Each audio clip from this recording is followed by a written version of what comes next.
नमस्कार, मैं पीयूष शर्मा और आप देख रहे हैं एक्साइड न्यूज नेशन। अब बात करते हैं वैश्विक हिंदुस्तान की। आज के वैश्विक हिंदुस्तान में आपको हम बताएंगे कि जो चीनी जहाज था, जो जासूसी जहाज था, जो कि श्रीलंका में तैनात होने जा रहा था, उसको कैसे श्रीलंका ने अब अपने रास्ते पे ही रोक दिया है। यानी कि बीच रास्ते में श्रीलंका, चाइना के जहाज को श्रीलंका ने रोक दिया और कह दिया कि भाई साहब आप यहाँ पे लैंड नहीं कर सकते। जी हाँ, साफ साफ देखिए, श्रीलंका ने चाइना को दो टूक बता दी है। अब वो किस वजह से बताई है, आपको हम इस रिपोर्ट में बताएंगे कि कैसे भारत ने, जी हाँ भारत ने, वही भारत जो कि चीन से पहले दबता था, अब देखिए वही भारत देखिए चीन को आंख उठा के बोलता है सीधा कि हम तुमसे दबने वाले नहीं हैं। इस रिपोर्ट में आज बताएंगे कि कैसे चीनी जासूसी जहाज के जरिए, जो चीनी जासूसी जहाज था, वो कैसे भारत पर अपनी निगाहें टिकाने को रेडी था, या कि जो भारत के जो न्यूक्लियर प्रोग्राम्स थे उनको कैसे चीन की तरफ से, यानी कि चीन पर जो चीनी के जासूस था, जो भारत के न्यूक्लियर प्रोग्राम थे, उनको कैसे अपनी जासूसी के जरिए चीन तक कैसे खबर पहुंचाता था, ये आपको इस रिपोर्ट में हम बताएंगे। देखिए हमारी एक खास रिपोर्ट। एक खतरे की घंटी। श्रीलंका में चीन के जासूसी जहाज की एंट्री भारत के लिए खतरे की घंटी है। भारत के लाख मना करने के बावजूद श्रीलंका में चीन ने अपने जासूसी जहाज को खड़ा कर दिया है। चीन का ये जहाज हम्बनटोटा पोर्ट पर पहुंच गया, जहां चीनियों ने उसका गर्मजोशी से स्वागत किया। वहां इससे भारत की टेंशन बढ़ गई है। श्रीलंका बना चीनी साजिश की ढाल। चीन का युवांग वांग 5 जहाज इस वक्त श्रीलंका के हम्बनटोटा पोर्ट पर खड़ा है। यहां से वो हिंद महासागर और दक्षिण भारत में होने वाली हर बड़ी गतिविधि पर नजर रख सकता है, और इस वजह से ही भारत ने श्रीलंका के ऐतराज जताया था कि वो इस जहाज को अपने यहाँ ठहरने की इजाजत ना दे।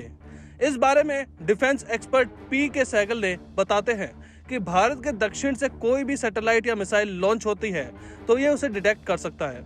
इसका भारत की सुरक्षा पर जबरदस्त असर पड़ेगा, और इसे देखते हुए भारत ने प्रोटेस्ट किया था और अमेरिका ने प्रोटेस्ट किया था। चीन ने श्रीलंका को कैसे दबाया, मगर इस ऐतराज को दरकिनार कर श्रीलंका ने चीनी जहाज को अपने यहाँ लंगर डालने की इजाजत दे दी है। सुबह सुबह जब ये जहाज हम्बनटोटा पहुंचा तो चीनियों की खुशी की ठिकाना नहीं था। कोलंबो में चीनी दूतावास के लोग और हम्बनटोटा पोर्ट पर तैनात अधिकारियों ने इस जासूसी जहाज का स्वागत किया। हम्बनटोटा पोर्ट के लिए चीन ने श्रीलंका को $1.5 अरब का कर्ज दिया था। इसे नहीं चुकाने पर चीन ने इस पोर्ट को श्रीलंका से 99 साल के लीज पर ले लिया। लिहाजा चीन इस पोर्ट पर अपना जन्मसिद्ध अधिकार समझने लगे हैं। इन सारी बातों का अंदाज भारत को पहले से ही था। ये उसी जानकारी थी कि युवान वांग 5 हिंद महासागर पर नजर रखने के लिए चीन के जासूसी सैटेलाइटों को अगस्त से सितंबर तक मदद देगा। ऐसी ही खबर अमेरिका को भी थी। लिहाजा भारत और अमेरिका दोनों ने श्रीलंका को आगाह किया था कि वह चीनी जहाज को अपने पास फटकने ना दे। श्रीलंका का दावा कमजोर। अब इस विवाद के बीच श्रीलंका का दावा है कि चीन ने उसे भरोसा दिया कि जहाज का इस्तेमाल जासूसी के लिए नहीं होगा, वहीं इसे सिर्फ रिफ्यूलिंग के लिए रुकने की इजाजत दी गई है। अब 22 अगस्त तक ये चीनी जहाज हम्बनटोटा में खड़ा रहेगा, और इसकी मौजूदगी भारत ही नहीं अमेरिका के लिए भी परेशानी का सबब है। जासूसी जहाज की खासियत। श्रीलंका हम्बनटोटा में खड़े चीन के जासूसी जहाज से भारत को एक नहीं कई खतरे हैं। जानकारों की माने तो चीन का ये जासूसी जहाज सैटेलाइट की मदद से भारत की मिसाइल रेंज और न्यूक्लियर प्लांट पर नजर रख सकता है। ये भारत की सुरक्षा के लिए बड़ा खतरा है। वैसे तो ये कई सैन्य जहाज नहीं है, मगर चीनी जहाज की पहुंच इतनी बड़ी है कि ये भारत में दूर दूर तक नजर रख सकता है। ये करीब 750 किलोमीटर दूर तक आसानी से निगरानी कर सकता है। युवान वांग 5 सैटेलाइट और इंटरकॉन्टिनेंटल मिसाइलों को ट्रैक करने में भी सक्षम है। भारत का कितना एरिया करेगा कवर? दरअसल हम्बनटोटा पोर्ट से तमिलनाडु के कन्याकुमारी की दूरी करीब 451 किलोमीटर है। इसके बावजूद श्रीलंका ने इसे हम्बनटोटा पोर्ट पर आने की अनुमति दे दी है। अब भारत इसको लेकर अलर्ट पर है। जानकारी के लिए बता दें कि युवांग वांग 5 को 2007 में बनाया गया था। यह मिलिट्री नहीं बल्कि पावरफुल ट्रैकिंग शिप है। इसे अपनी आवाजाही तब शुरू करते हैं जब चीन या कोई अन्य देश मिसाइल टेस्ट कर रहा होता है। यह शिप लगभग 750 किलोमीटर दूर तक आसानी से निगरानी रख सकता है। 400 क्रू वाला यह शिप पैराबोलिक ट्रैकिंग एंटीना और कई सेंसर से लैस है। अमेरिका की रिपोर्ट ने खोली आंखें।